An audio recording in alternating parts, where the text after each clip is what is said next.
Hello বন্ধুরা, তোমরা সবাই কেমন আছো? Welcome my back to channel ভারতীয় নদীতি ব্লগে। আজকে একটা রান্নার রেসিপি নিয়ে চলে এলাম। তোমাদেরকে দেখাবো যে ডিমের ঝোল সহজ পদ্ধতিতে সিম্পল ডিমের ঝোল কী করে চলো বন্ধুরা, ভিডিওটা দেখতে থাকো।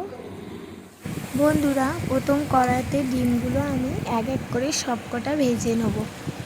ভাজা হয়ে গেলে একটা পাত্রে তুলে নেব। আমার সিম্পল ডিমের ঝোল রান্না করতে পেঁয়াজ, কাঁচা লঙ্কা, আদা রসুন বাটা, হলুদ গুঁড়ো, লঙ্কার গুঁড়ো আর নুন, এই কটা উপকরণ লাগবে। প্রথমে কড়ার মধ্যে তেল দিয়ে পেঁয়াজ আর কাঁচা লঙ্কাটাকে ভালো করে একটু ভাজা ভাজা হয়ে যাবে। তারপর আদা রসুন বাটাটা আমি দিয়ে দেবো।